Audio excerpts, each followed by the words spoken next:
নমস্কার বন্ধুরা, আমার চ্যানেল বর্ণালী ডেলিকেসিসে আপনাদের সবাইকে স্বাগত। আজ আমাদের রেসিপি হলো বেগুন দিয়ে ইলিশ মাছের ঝোল। এটি একটি অত্যন্ত পছন্দের রেসিপি। আমাদের বর্ষার দিনে সবার বাড়িতে ইলিশ মাছ আসে, আর এই রেসিপিটা খুবই কমন। এটা বানানোর জন্য আমরা 4টে ইলিশ মাছ নিয়েছি, তাতে পরিমাণ মতো নুন হলুদ মাখিয়ে নিচ্ছি।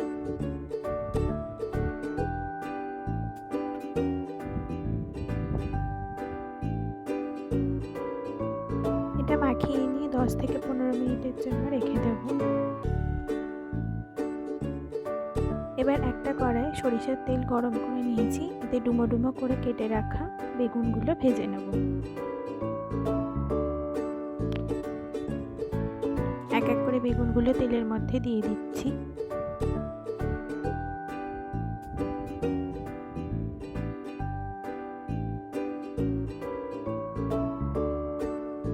এক পিঠটা হয়ে গেলে অপর পিঠটা উল্টে দেব। খুব বেশি লাল লাল করে বেগুনগুলো ভাজবো না, যেহেতু বেগুন খুব নরম, তাই হালকাভাবে ভাজবো।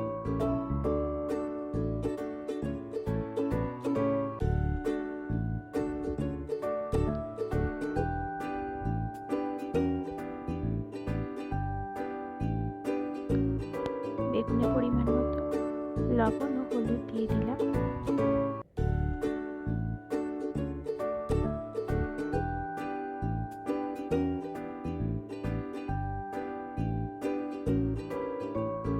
বেগুনটা আমাদের এই অবস্থায় ভাজা হয়ে গেছে। একটা একটা করে বেগুন তেলটা থেকে ছেঁকে তুলে নেব।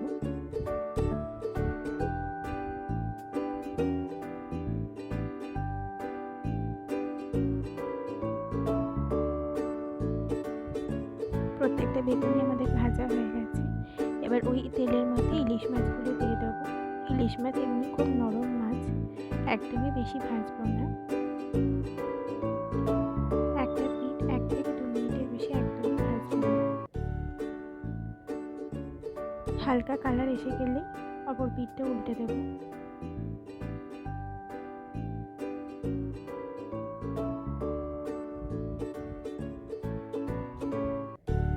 ইলিশ মাছগুলো একদমই ভাজা হয়ে গেছে, তুলে নিলাম। আর যে বাকি দুটো ইলিশ মাছ আছে সেগুলো ভেজে নেব। এগুলো আমাদের ভাজা হয়ে গেছে, তুলে নিলাম।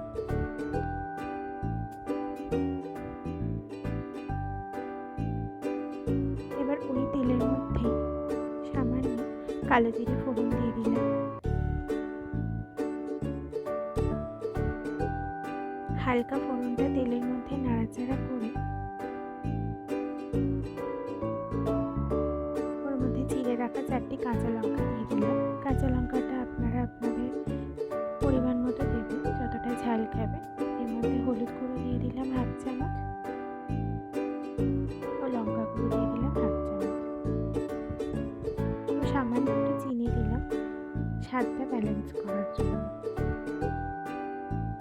ভালো করে মশলাটা মিশিয়ে নেব যতক্ষণ না মশলার কাঁচা গন্ধটা উড়ে যাচ্ছে।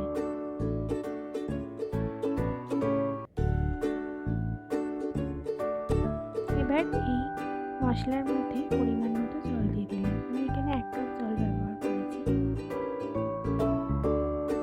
এই অবস্থায় গ্যাসের ফ্লেমটা হাইতে রাখবেন। ঝোলটা ফুটে এলে আমরা মাছগুলো দিয়ে দেবো ও বেগুনগুলো দিয়ে দেবো।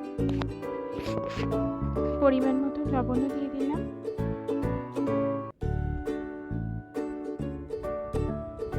এবার একে একে মাছ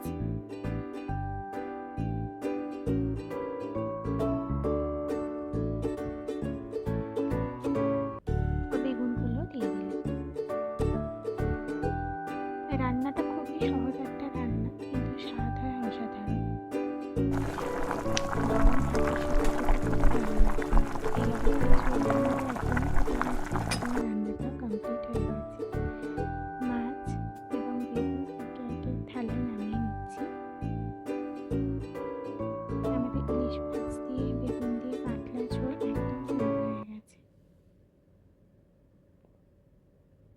কেমন হয়েছে আপনারা দেখে কমেন্ট করে জানাবেন। ধন্যবাদ।